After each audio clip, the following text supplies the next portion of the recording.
Hashima Zach. Hashima Astamari. Welcome to You Learn Naturally Radio. I'm glad to be here, thank you. Yes, it's good. And we're going to have a very interesting conversation about our 3D printing project, looking at hair structure science and the printing of hair structures, the design of hair structures, modelling, all the things that we've been doing for this British Science Week programme. You Learn Naturally Radio. Yes. You Learn Naturally Radio. You Learn Naturally Radio. You Learn Naturally Radio.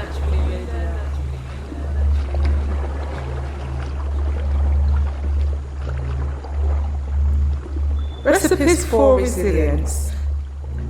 The Black Open University has teamed up with the University of the West Indies, the University of Edinburgh, and the Caribbean Youth Environment Network to help open up this very special opportunity to engage with youth across the Caribbean and specialist educators in heritage, food systems and climate change. I when me eat, them I wonder when me eat. I when me eat, them I wonder when me eat. You want hear what me eat? Yo, I eat callaloo, ackee, sweet potato, yam, banana, and tomato, cabbage, spinach, avocado, chocho, buttered bean and cocoa, courgette, millet, plantain, rice and peas and pumpkin, mango, dates and guava, chickpeas and cassava, Brussels sprouts and cauliflower, onion, fennel and cucumber, plum, pear and papaya, aubergine and saya, lime, lentils and quinoa, oatmeal bread and oatmeal flour, watercress and okra, tofu and sweet pepper, couscous and carrot, broccoli and coconut, peaches, apples, apricot, breadfruit, jackfruit, sour sap, pistachios, cashews and almonds, walnut, peanut, also pecan, sesame seeds, sunflower, lemon, orange, pineapple and melon, mango, wheat and garlic, kiwi, corn. Let the folks know about the black food movement and other things that are happening around the world. You Learn Naturally Radio. Yes. You Learn Naturally Radio. Recipes for Resilience. You Learn Naturally Radio.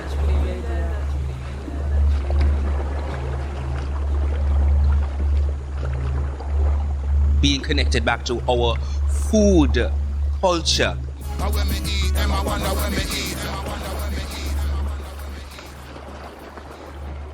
Recipes for Resilience.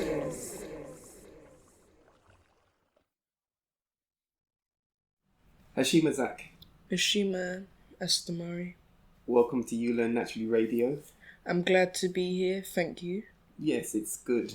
And we're going to have a very interesting conversation about our 3D printing project, looking at hair structure science and the printing of hair structures, the design of hair structures, modelling, all the things that we've been doing for this British Science Week programme.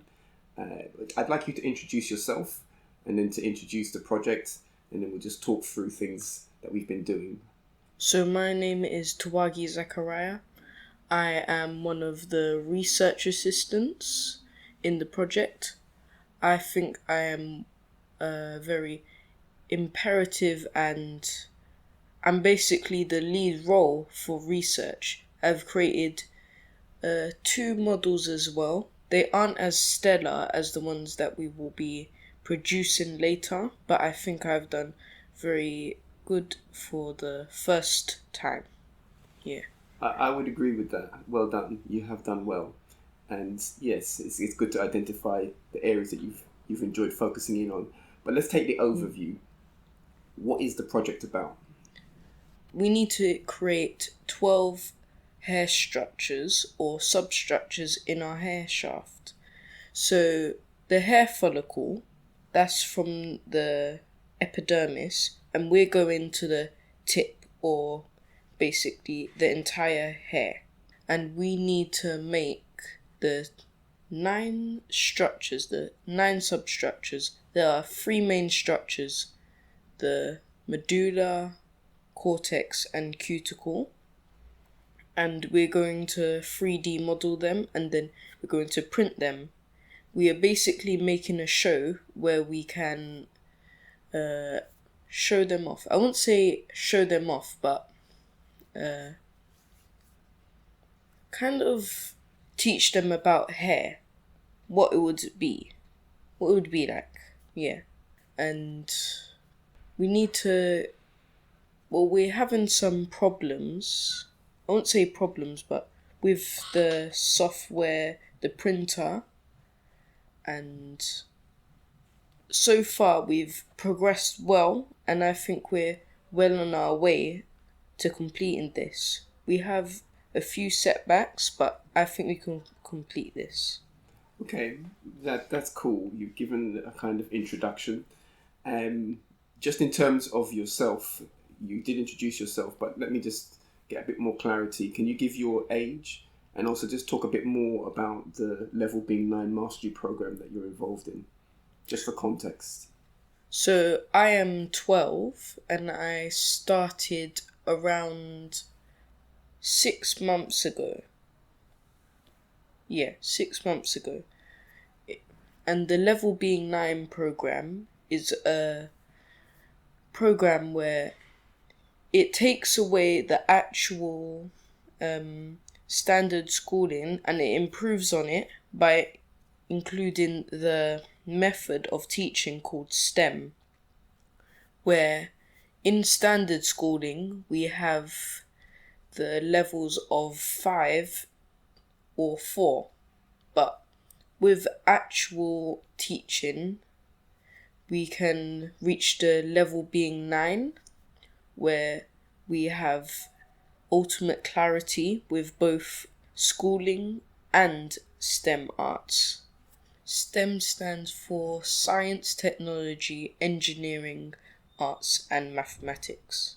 Okay, so that's good. It's STEAM though. STEM is the science, technology, engineering and math. STEAM is with the arts added into it. And our program, Level Being 9, is a STEAM program, so it's STEM plus the arts. Yes, Yeah. Very good. Continue. So with the Dankira, we have this kind of movement called Ngoma. So there's 2 levels, I believe. Basic Ngoma and then Mastery Ngoma. And So with the Dankira, just to be clear, because obviously some of our listeners, they won't know this meaning of Dankira. Dankira is dance, and you, as part of your cultural arts, are learning a Dankira Tawagi warrior dance. Continue. so, yeah, we have a warrior dance called Ngoma, and it comes from Ethiopia. Not modern day Ethiopia. I'm not completely sure if they still practice it. Some individuals do, but most of the population do not. We also do binary drumming, where we have this kind of method. There's also these characters of the kind of dance. We basically call these words, not words, the Amharic. The Amharic language is a kind of Ethiopian language. It's one of the main languages there. Basically, the letters are actually Fidel. They're symbols. And you have this kind of ordinal number where to create the letters, well, we have the ordinal numbers. There's this kind of chart, and then it's 33 times 7, and that's our number, 231. So there's 231 on the Fidel chart, and we find the ordinal number for the letter we want, or Fidel, and then we look at the number that has been provided, and then from 2, you're basically timesing it.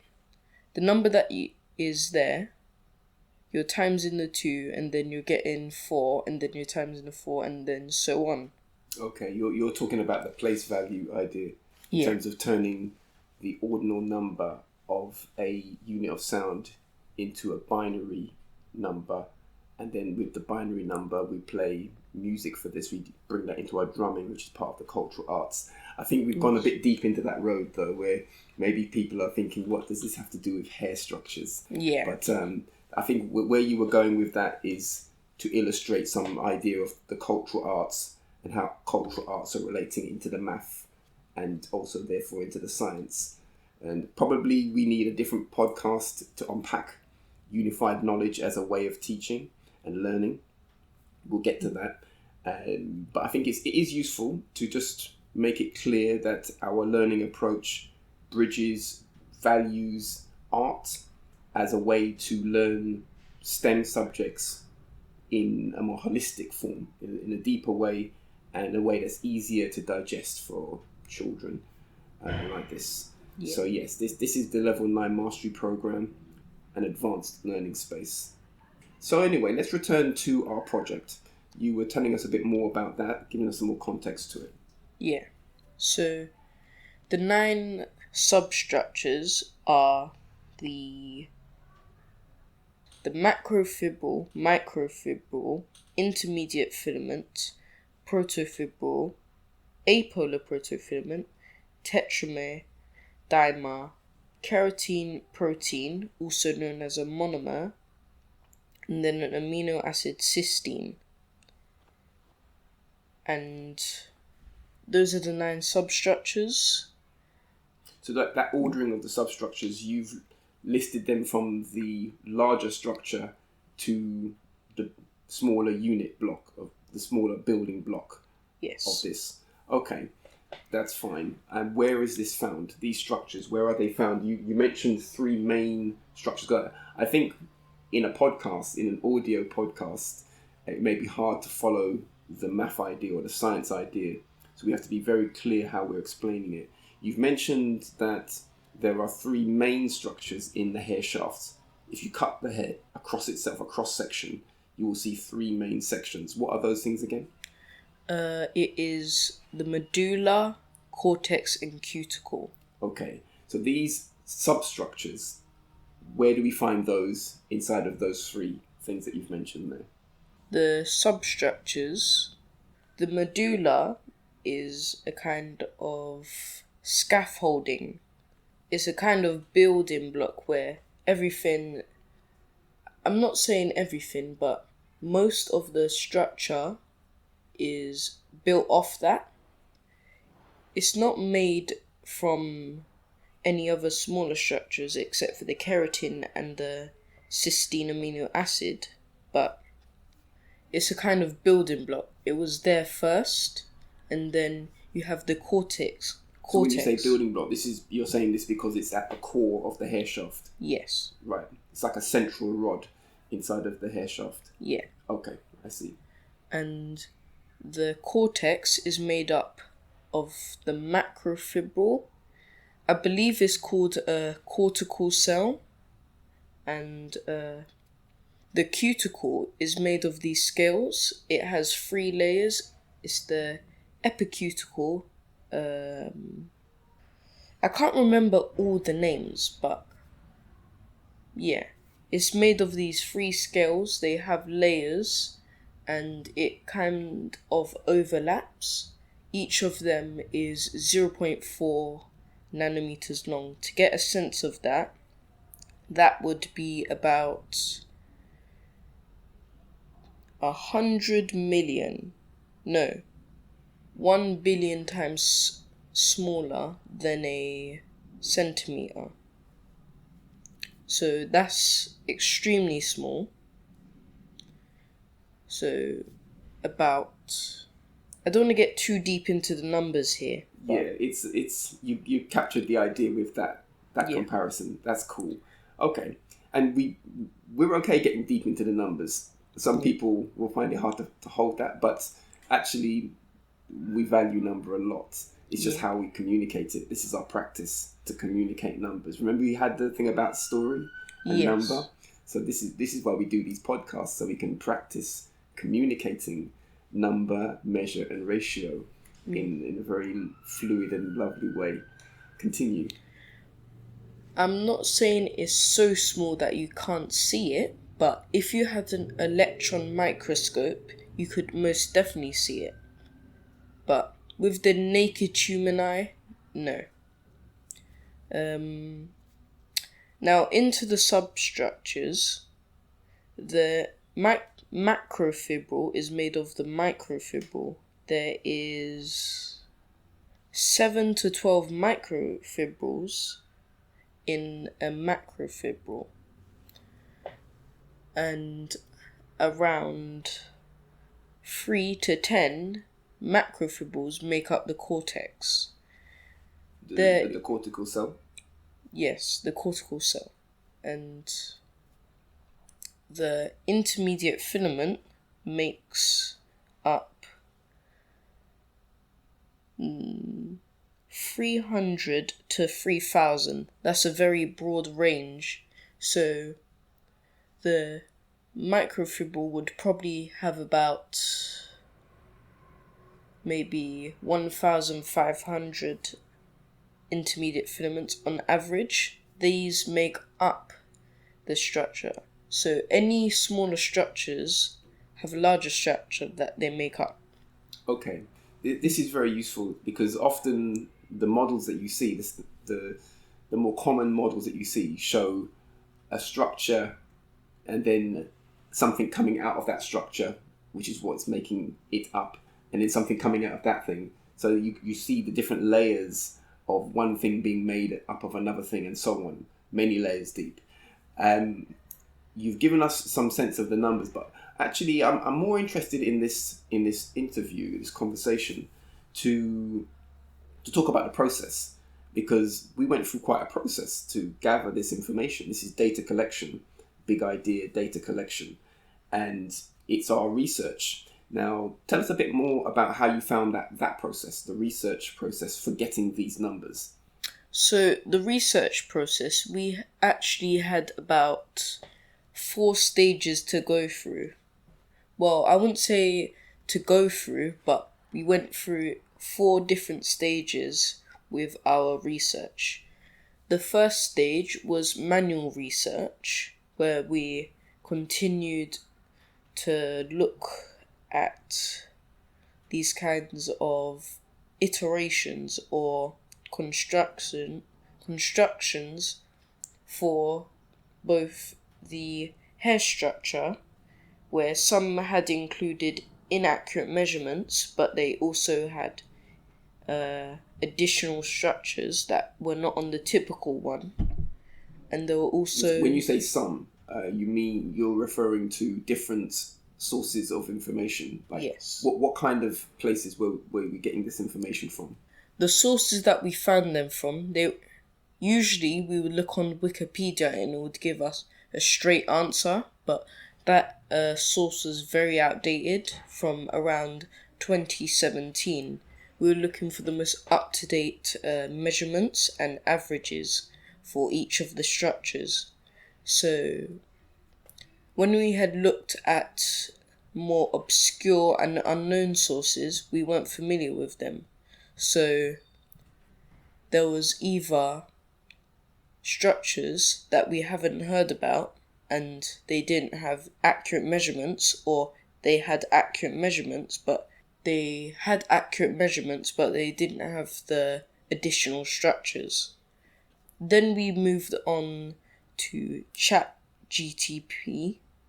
It's an AI software where it's basically Google, but it speaks to you or responds to you in a human way. It doesn't provide any sites and it's more compact, and it's a very useful software, but it's very outdated as well, the answers and the updates. It's been in production for a very long time, so I understand, but it wasn't reliable. It gave us some answers and we had made a document that we collected answers from, but then we had run into problems with it because it wasn't giving reliable answers to us. So we then had to scrap that and we went back to manual researching, and then we finally went back to the ChatGPT. So it was a kind of circle around. There were 2 stages, not 4. Yeah. Okay, well, good. I think we can see from what you've said that there's a lot of depth in terms of the research exercise that we took ourselves into to clarify what the substructures are, and 2, to gain some sense of the geometries of the substructures. And to summarize what you said, there were many sources giving information on this. Some would give different values for the same named thing. Some would have different named things, so they weren't the same comparisons, or they weren't valuing the identity of the substructures in the same way. So there was something we had to do to blend that together. The ChatGTP gave some useful information, but then gave some contradictory information. And I think the weakness of that system was that it couldn't give references. It couldn't say where its information came from. And when we pushed it for that, it gave fake references that you couldn't find. So this thing is completely, that aspect was bogus. But obviously it's a tool. So I think the value is not to say that it's completely useless, but that you have to learn how to use it and what exactly to use it for. This is the, I believe it's being called prompt engineering, where you have to work out what to ask in order to generate quality responses. So anyway, it's good that you got to experience that. Had you used ChatGTP before? No, I'd only heard of it. Mm-hmm. Yeah. Well, this is part of our exercise. I mean, in summary, to summarizing what the project's about, it's an engineering project, because our task is to engineer the hair structures, and to engineer them, we have to study them as biological objects and find a way to get those geometries into a computer-aided design space, model it there. We've been using Blender, we're going to come on to that in a minute. Model it there, and then take that model into the 3D printer and have the printer print that model, and then have people engage with the physical model, and more importantly, the process, because you are opening the way so that you can explain that process from the beginning right through to having the physical thing in your hand. So this is a kind of summary to it. I think it would be useful as well, because there's a few more dimensions to it. At some point, just to read through the introduction to the project. Maybe you can bring up the introduction. Do you have it to hand? Yeah. Okay. So before you read through that, I think it would be useful to read that, because even this, at the very beginning, we went through a process to define the project. Do you recall that? Yes. Right. So it would be useful to do that. We used our objective achievement tool, Go Alamso Alama, which is like smart objective achievement goal setting tool. And it would be useful for our listeners to hear the clarity of the objective statement that we've been working to. I love my hair.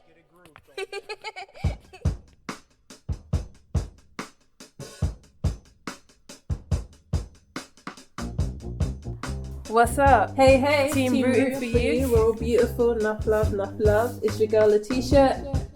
I love my hair. And I'm down at You Learn Naturally Radio after winning the Miranda Braun Diversity Leadership Award. Woo woo! And we're about to drop some knowledge on hair science. Stay tuned. Mother Africa texturized our hair. I love my hair. Right, it's going to be super deep, super interesting, super cultural. Stay tuned. Woo woo! Woo woo! Woo woo! I love my hair. Nutriful, nutrients, and beautiful. Team rooting for you. Mother Africa texturized our hair. You can find me at Letitia_neutral_hair. Woo woo! Woo woo! Woo woo! Stay tuned. I love my hair.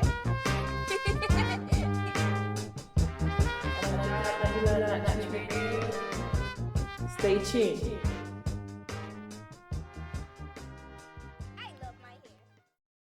It would be useful for our listeners to hear the clarity of the objective statement that we've been working to. and then we can continue. In fact, let's do that now. Just read that out. Okay. Yeah. The BSW 2023 workshops will be exploring cross-sections and substructures of a typical hair shaft of hair. Our basic idea of this is derived from the You Learn Naturally hair structure science poster. The produced parts will allow workshop participants to touch and play with modeled biological structures in ways that cannot be perceived by the human eye unaided. We are enhancing visualization. So our objective with this Salama is to have the 12 subsection prototypes: cross-section, macrofibril, microfibril, intermediate filament, protofilament, apolar protofilament, tetramer, dimer, keratin monomer, amino acid, cysteine. Yeah. In a way that the coupling of the 12 structures connect to each other, smaller parts connect to the next level up. We will create models of the 12 parts and of their hair and how they relate to each other by using number, measure, and ratio. That is one of the founding ideas in our project. Number, measure, and ratio is also the classic ideas of the You Learn Naturally project, level being 9. It's specifically for mathematics, that's right. Yes. The classic ideas of mathematics: number, measure, and ratio. Along with research, additionally, our objective is to give the overview of the whole in relation to the parts with detail. We will need an example model that shows the whole cross-section. We will test and model the biggest part and the key model of the hair shaft, which is the cross-section, which consists of the cuticle, cortex, and medulla. One moment. There's something that you said there, and I just wanted to unpack that, because I just said, or you had just said, that the number, measure, and ratio are important values, important principles for mathematics and for our project. And the language there was talking about looking at the whole and the parts in the whole. So this is talking about ratio as well. The language of looking at the substructures and looking at the whole of the hair structure is to look at the ratio, the rule of relationship between the parts to each other and the parts to the whole. That's right. Yeah. So this is ratio, kafel, ratio. Okay, just wanted to pull that out. Continue. Okay. This will help us review and develop the structure of the prototype. The second part of this Salama is to produce production guidance notes that detail the geometries of the models, the basic information on the biology of the part modeled, make very clear how parts connect to each other based on chemistry, biology, studies, and research. Curricular connections with GCSE Maths, GCSE Chemistry, and GCSE Biology. Index additional interesting notes and considerations that will support the BSW 2023 workshops. Okay, and I would build on that to say that the fact that it's a British Science Week program, it's actually a special kind of British Science Week program, one that extends beyond the Science Week itself. Science Week is in March, and we did some work in that time around presenting it and engaging ones around that and experiencing a lot of the project this way. but it was designed to extend. And for us, at Abundance Centres, Black Open University, Community Science Lab, this is an ongoing project. We're building something that is a seed program that will just keep going. We will keep on refining it and having improved ways for people to join into the flow of it, join in to pick up from the beginning how you get the idea of how you think about structures, through to the designing, through to the 3D printing, through to the documentation, and then through to all the things around presenting it, sharing it with others. This whole cycle is the value of the project is ongoing. Yeah. Okay. And on to... Oh, no. The steps required to produce models: research, design, modelling, 3D printing, testing, refinement, and iterations. On to the part of the Guru Salama, the tool. I think at this point you've given enough of a sense of this. I just wanted you to read out what we came to as a clear statement. I mean, if you think it's useful to go through that final part there, you can do. But we're going to return more to your experience in the projects in a moment. Okay. Yeah. So the Guru Salama is a tool that we use to complete our objectives and also our projects. It's a tool that helps us schedule, it helps us create times, and, well, I'm here to explain it. So G is time. And the G is for Gize. Gize is Amarenia for time. Yeah. Wu is rhythm. Wu is Wuzuwaze, which means rhythm, as you said. Yeah. Is truth. Is the beginning of Urnet, which means truth. Is special. L is for Liu, which means special. M is sign. So M is for Meliket, which means sign or symbol. And S is agreement. Semimenet is for agreement. L is measure. L for look, which is measure. Yeah. And that is the Guru Salama, and that is our introduction to, or summary of the BSW, basically our production notes. That's right. And just to just crystallize the point, Guru Alumsa Alama is a tool for objective achievement. We used that tool to help us define the objective, so we had a clear objective statement, which you've just read. And yeah, let's move on. Let's move on a bit more to your experience, Zach, because I think you've done a lot. All of you have done a lot as the cadet leaders of the project, making it more accessible to others. This has been your role. So tell us a bit more about your experience. I think where we were in the flow before we read this statement was talking about the way that different information was found through the research process. Yes. Yeah. Okay. The information that we've gathered now, I did ask this to your colleague. The information we've gathered now, did we find this information in one place? Now, what we have now on the table in regard to geometries, a statement of all the substructures, a good detail of the geometries of the substructures. Did we find this in one place? No.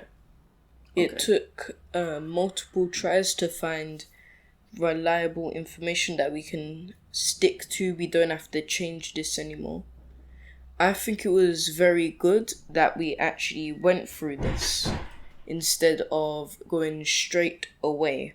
Like, this is very reliable information. Let's keep this and not move off it. I think we needed to have a few rundowns about what is reliable and what isn't, because this would help us in future projects, not only our project right now. Mm-hmm. That's right. And it is part of the process. This is part of the process. For you to discover that you can't just go to one place and take the data from there. and this is it. And Yeah. I want to emphasize a point. I did mention it with your colleague that level 9, the way level 9 is communicated in GCSE, level 9 is one of the standards of the GCSE as specified. From 1 to 9 is a scoring, and 9 is the highest possible standard. It's the excellence, and we interpret that as expressing one's brilliance, basically, and more to the point that everyone can do that, but most young people are not given the opportunity to do that.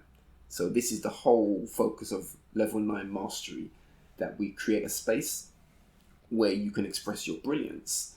And to do that, you need to go through some challenge. You need to see some challenge and go beyond that. Level 9 is going beyond. So I'm saying all of that to say that you have gone beyond, because the stuff that we needed wasn't there. You had to go beyond to bring it together. And you had to realize that there's no one there to tell you, this is all the information you need. Here, have it. It's just not there.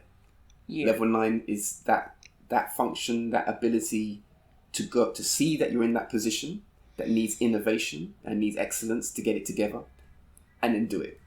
Yeah. And so this is what we're about. Okay, so continue. Could I build on that? Please do it. Yeah. So, people that talk about having something easy, like, oh, I wish this was so easy to do. Like, the reason why it's called an achievement is because not many people have done it.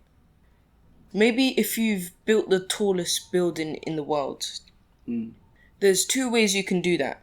You knock everyone else's building down, which is very easy, or just build your own that is taller than everyone else's. This is a kind of metaphor that people use, but what I'm trying to say is that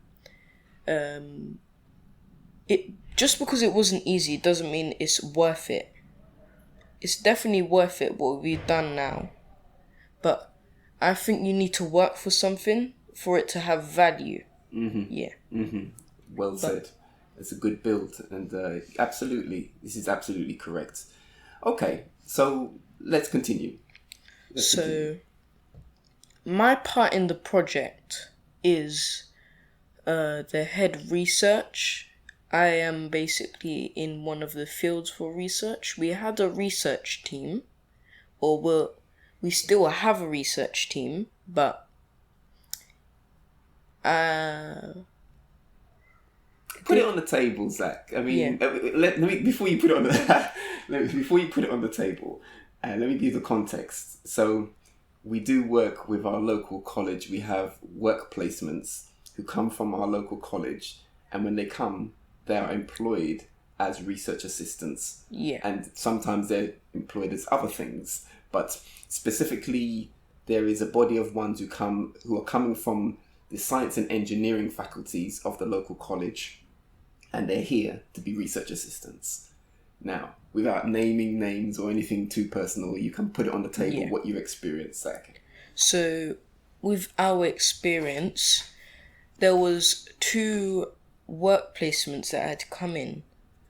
One of them was, both of them weren't too interested in it, but they were definitely put in some effort. Well, one of them were. The other one, I don't want to be naming names, but most of the time, it's either that they're looking down at the table or their head is down at the table. So that was one of our work placements, but we had another research team that has since left us, which had done excellent.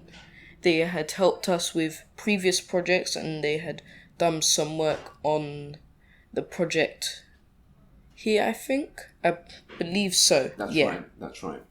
So I will name those ones as Lisa and Fabiana. Yeah, Lisa and Excellent, Fabiana. excellent. They were absolutely wonderful. They were definitely helping us. They were pushing us forward with... we have this kind of weather balloon project where we let's not go Yeah. too far into that, because that's a whole nother subject. But Definitely. it's another project. They were involved as STEAM research assistants for that. They've also been involved a bit with this one. I think it's enough to say. Let me just try and summarize the points that are being made here, because it's not really about critique of the research team. But the reason I'm inviting you to speak on it is because you, as a cadet here, are the leadership in the project. The research team become your staff. This is how the whole project is set like this. So it is correct for you to think about the conduct of your team. And this is also part of the level 9 mastery, that you have an experience where you have staff as a 12-year-old. So anyway, it is right for you to observe the ones who are not on point. Persons who come in through this way, who are research assistants coming through our local college, they are persons who have gone through standard schooling mostly and are now doing college education. So they are senior learners to you. However, because of the trauma that they've gone through in their standard schooling, they may not realize what they have to do at the workspace. And this is why you have work placements, so that they can learn what it's like to work in a working environment. They enter the place that is about education and probably would not expect to find advanced cadets in front of them involved in the project that they have to work on. So, but they have to embrace that. And they had their own assignments which are appropriate to their age and their working needs, working experience needs. So it's a very holistic bundle of things. However, inside of that, the persons who enter our space who do not meet the standard, they will end up being critiqued on our podcast. And that's a bit unfortunate for them. No names. But anyway, the summary is that you, as a cadet, level 9 mastery, are viewing these persons as your team, and you are right to judge them if they are not communicating well or they are not contributing properly. It's correct. Yeah. Continue. So, my place in the project was both research, and I had done a bit of modelling. I was familiar with Blender a while ago, because, well, not before the project started, but around the time that I was in the LB9 mastery. So, I don't want to go too deep into this, but I was creating models about my interests and also other people's interests. But yeah, I had some experience with Blender, and I had lots of experience with research. And well, the 3D printing, I was quite excited about that, because not only I wanted to see the 3D printer in action because I had not seen it, but also because I wanted to test my own prints on it, or 3D models. But yeah, my colleagues, basically the cadets in the LB9 mastery, they're wonderful, and they're very professional about it. Most of the people in the workspace, the people that we bring into the workspace, are professional about their project, and they know what they're doing. But yeah, there were a few people that didn't know what they were, I wouldn't say getting into, but they weren't sure what they were doing most of the time. But this is staff, people. Staff. Yeah, no problem. But this is part of our project in terms of just you learning about staff. This is it. This is part of our project for you to know that thing. Yeah. There are different caliber of persons, and even to help them. What I think, if I want to communicate, if I can take an advantage to communicate this value that I have, that because you are younger than the staff and you are all in education, but they are entering a work placement in education. You as the project leadership have a challenge, because it's not easy for an older person to take counsel or management from a younger person, like a child, relative to them. It's not easy for most people to do that thing. So, for you to be able to do that, you have to express level 9-ness. You have to express your own deep competence in the project and your own value for it, that forces other people to respect what you're saying, for them to do their best to contribute to the overall success of the thing. It forces you to do that, and that's part of our tactic for you to realize what's required. Otherwise, they will see if for example, a member of staff was communicating with the cadets, and the cadets were childish. Our cadets are not childish in the space of our activity. You have playtime for play in that way, and you have structured play. So structured intelligent play through the Dankira Tawagi and other cultural arts activities.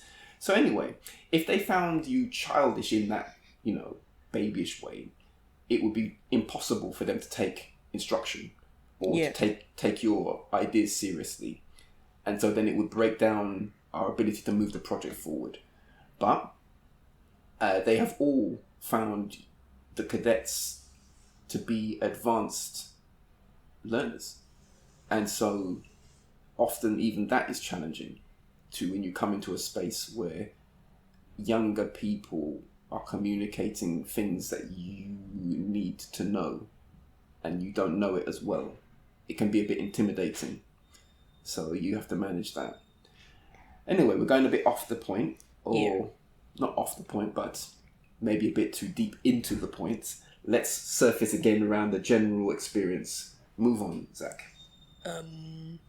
Could I also add on to what a point is? Oh, go for it. So a point is where you put your consciousness, and I think we've gone too deep into putting our consciousness inside of that.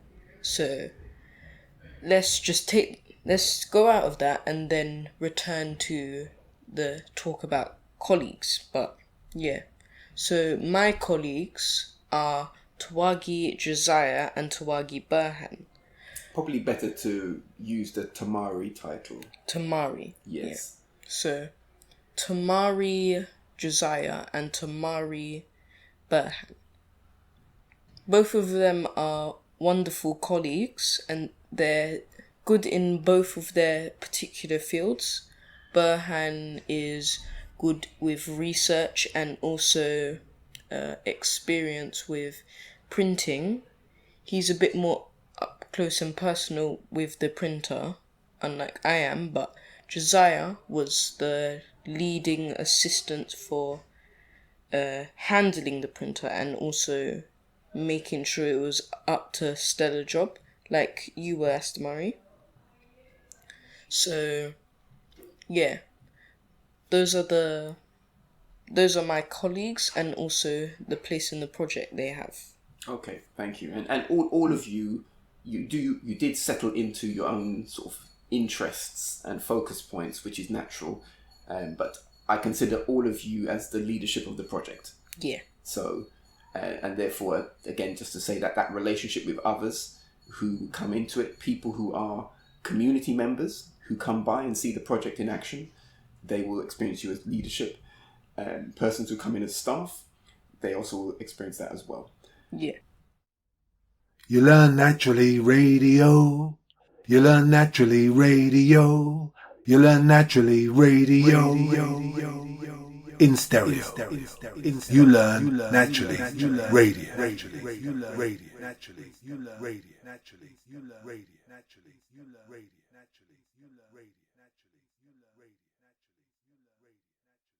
I wanted to talk about the printer now, which is I wouldn't say we're having issues with it, but maybe the accuracy of the printer we're having issues with.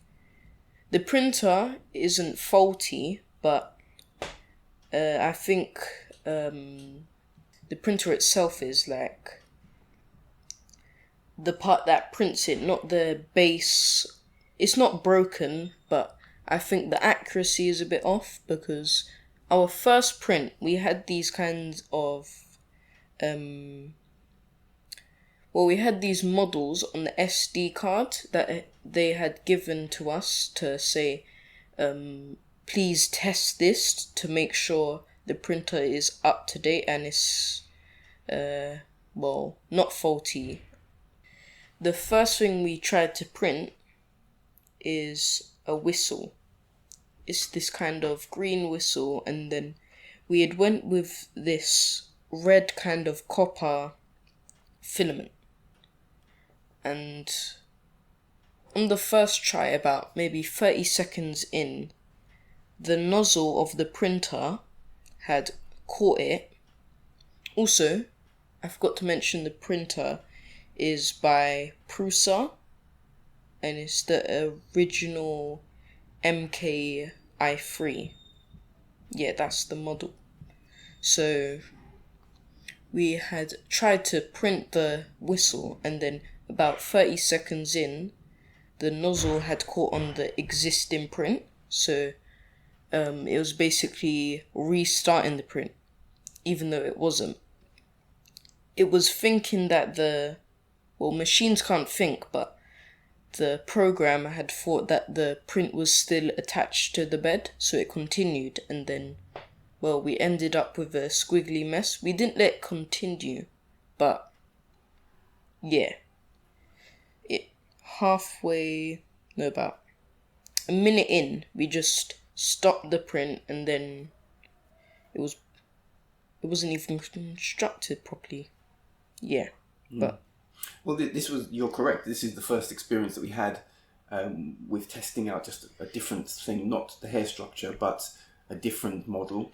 And what I would say about that, I think, and I would hope that you can see clearly that this is par for the course for 3D printing. Yeah. That a lot of it's a standard experience. But what we are doing and what we need to perfect is enough use of it that those issues, it becomes production ready, in that you have consistency of print quality, and that's something that needs practice. So we're in a space of doing that. We have our designs now. I think we should move on to the designs. But just to say, with the printer, we have now successfully printed out some structures, functional structures. There can be some refinement on them, but they are functional. So this is good. And I think also that there are different types of filaments.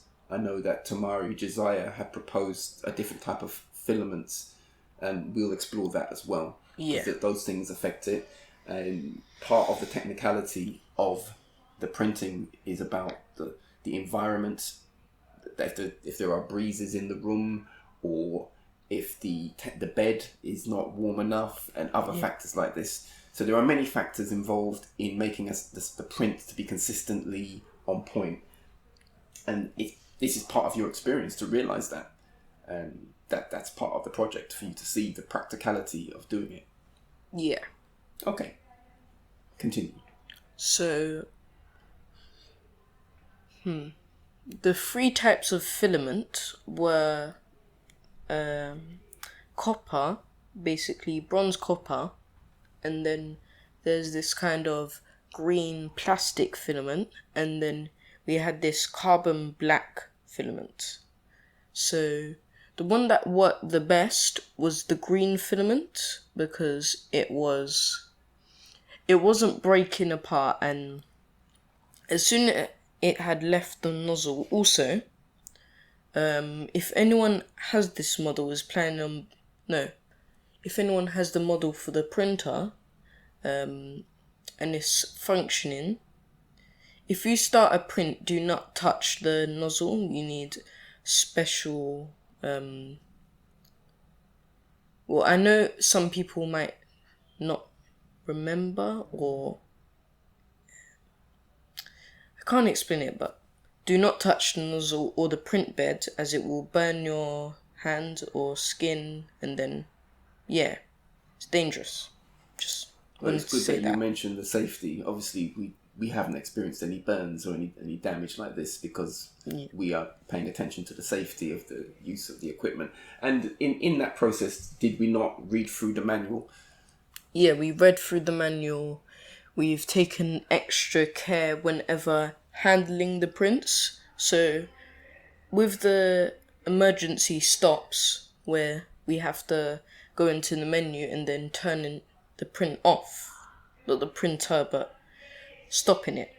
Yeah, we don't immediately grab the print. Basically, what we do, we have these kinds of tweezers. No. When the filament exits the nozzle, it cools down extremely fast. So, yeah. We just handle it very carefully. Even though it's cooling down, it doesn't mean it's completely cooled down. Mm-hmm. So, okay, cool. I think we've spoken a good length about that. Our listeners will have got a feeling for this side of it.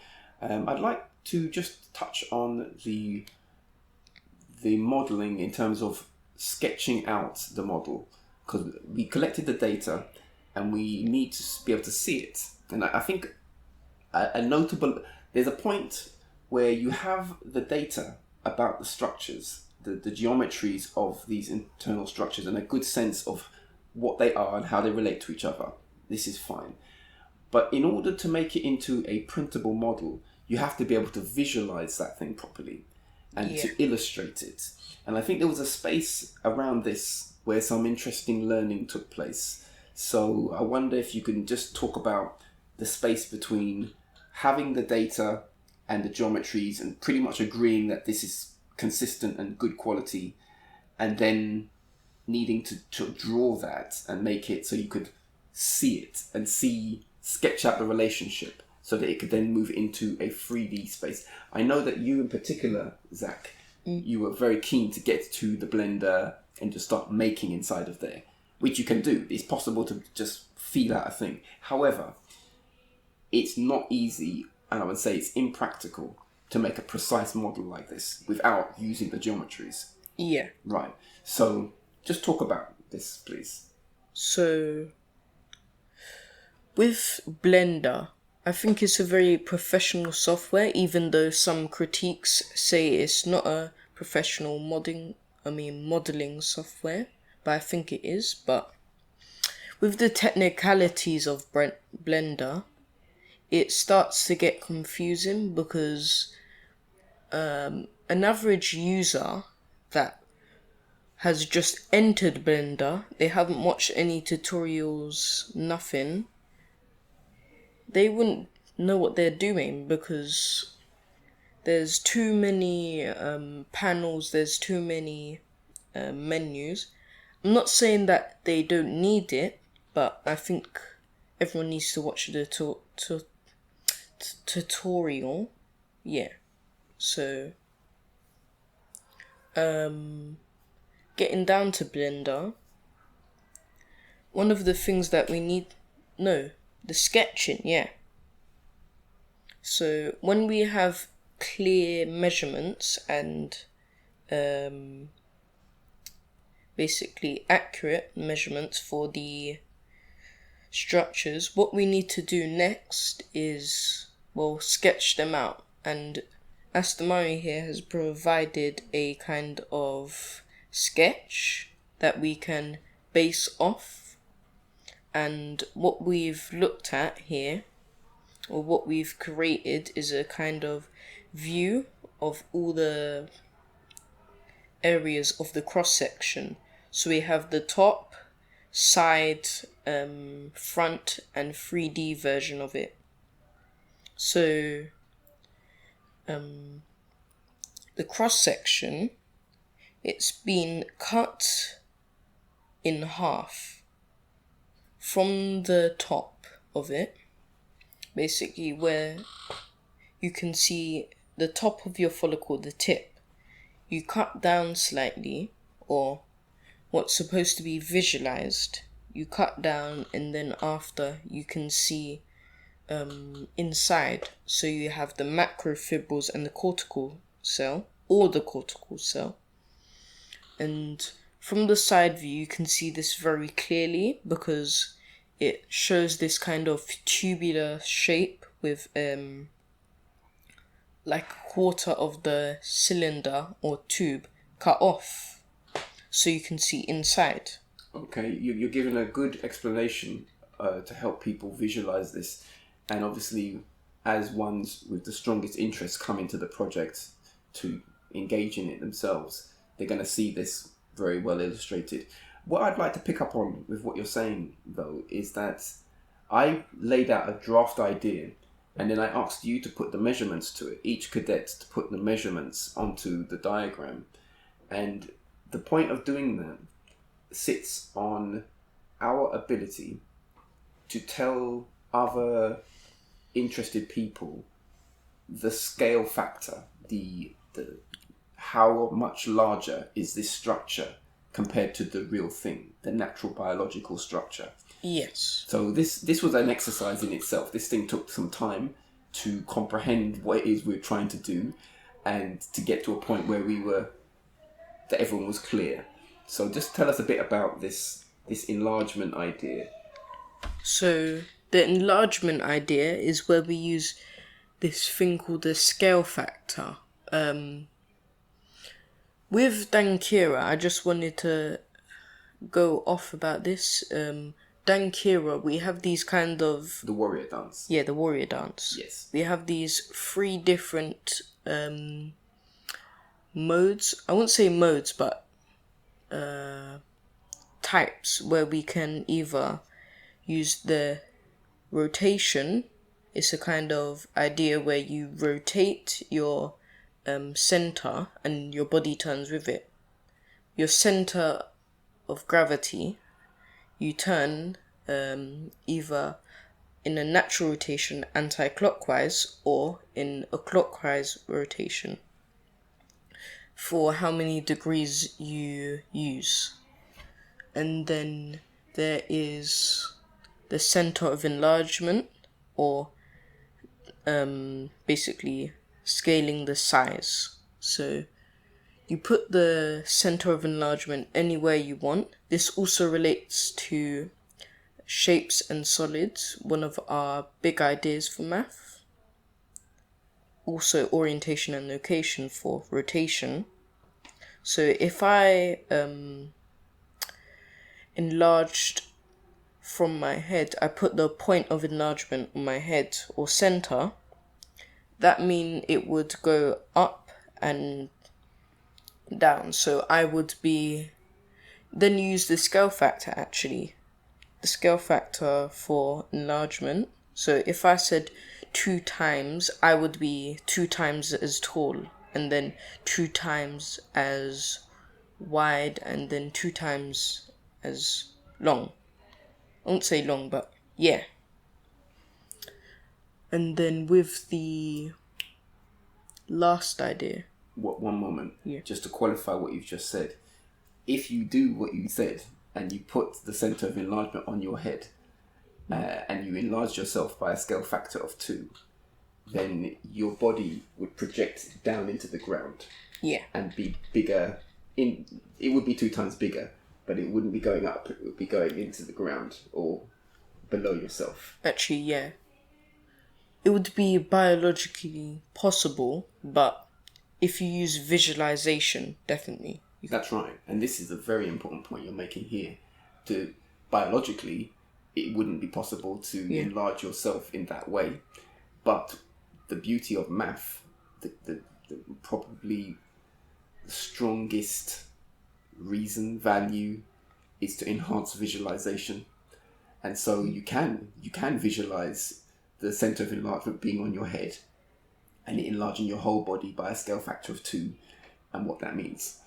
And this is it. It takes you into a space where it's beyond fantasy into visualization, where the thing that you see, another person who knows how to do visualization, mathematical visualization, will see the same thing, essentially the same positioning and structure based on the original image and where you placed the center of enlargement. Yeah. Yeah, and that's powerful. Okay, continue.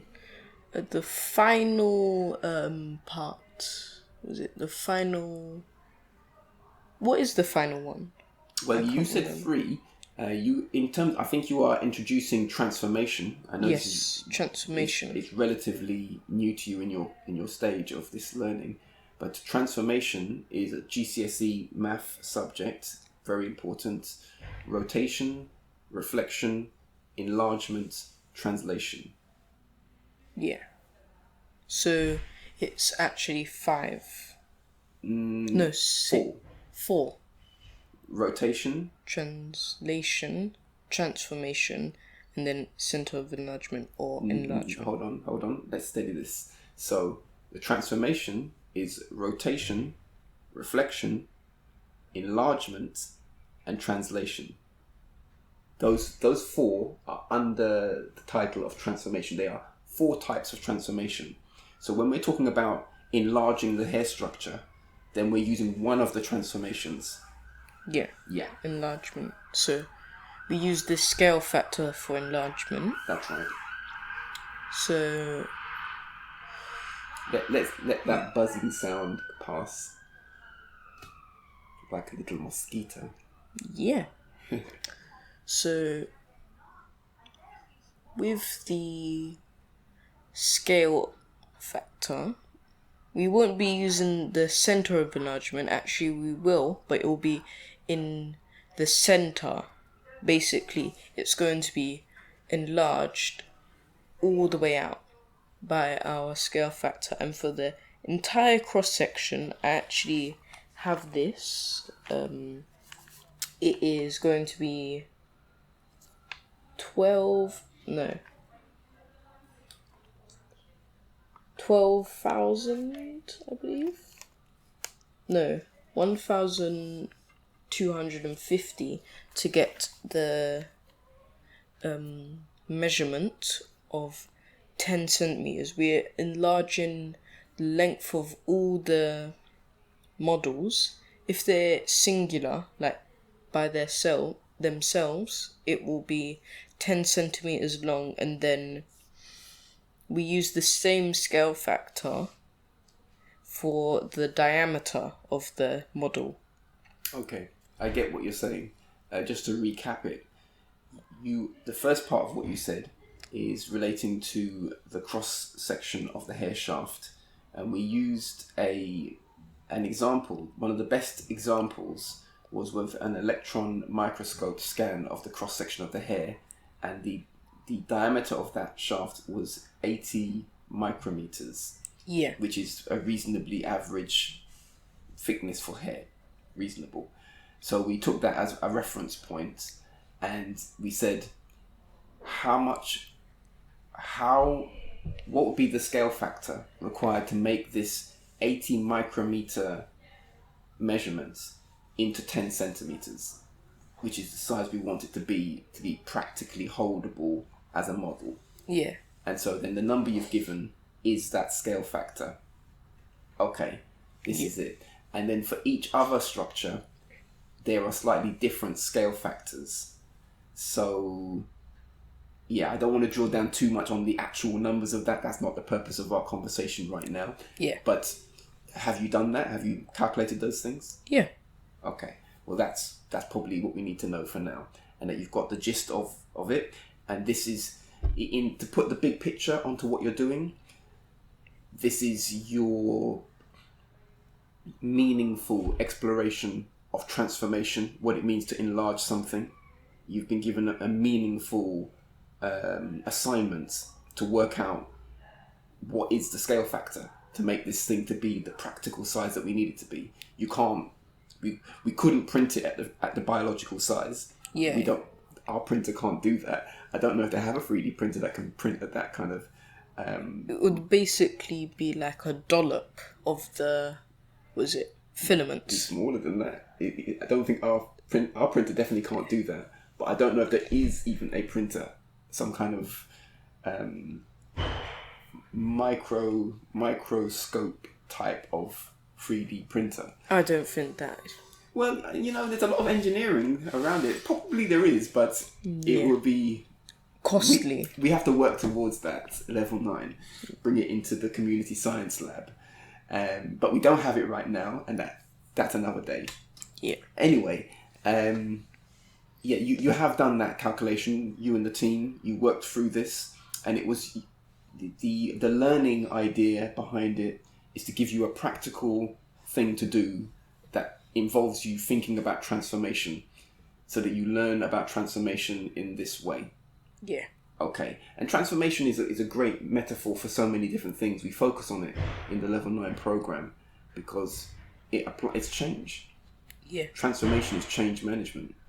So, if you master the principles of transformation and you can take the mathematical process and make metaphor and play with it in other ways, it will expand the way you see many things. And this is the idea. Okay, we've been on this for quite a while, I think so. We've gone quite deep into a few things, and we can't put all of our cards on the table. There's something for people to come and see as we progress. This is an update, this show. So we're coming to a summary. I want you to just bring through some summary points that you want to bring forward to conclude the introduction that you want to bring. So, the last few things I have to say about this is a very exciting project. I think it's one of the most, it's one of the most exhilarating and,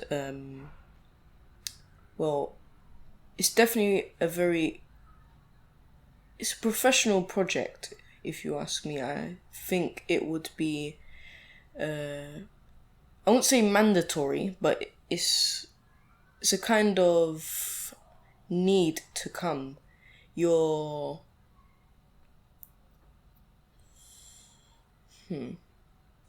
Basically, your mind would want to be here right now.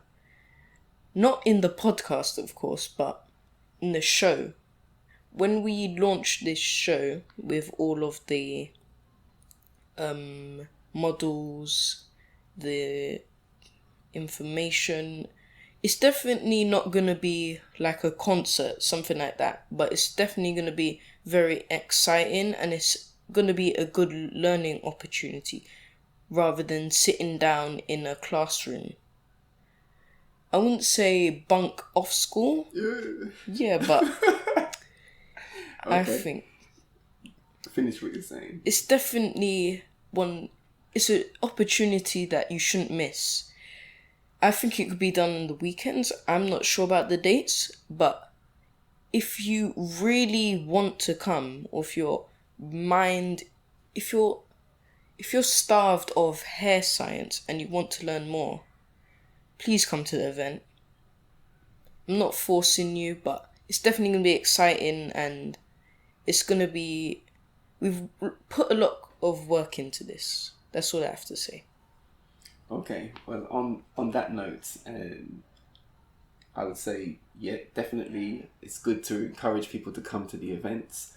Events, pluralize that, and more to the point, it will be an ongoing program, but there will be some specific events which will summarize the whole thing, and those things will be classic events, not to be missed, as you have said. Yeah. So, on that note, thank you so much, Zach, Hashima. Well done. Hashima. You can know. You can know More deeply. You can know more deeply. more deeply. Rather than sitting down in a classroom. You can know. You can know More deeply. I wouldn't say bunk off school. Yeah, but it's definitely an opportunity that you shouldn't miss. You can know more deeply. more deeply.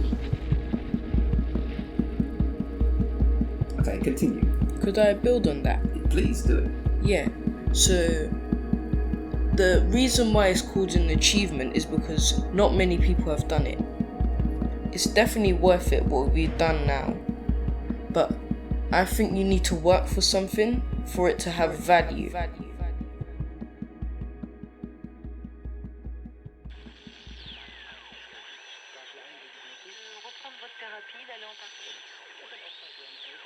Votre fils a quand même...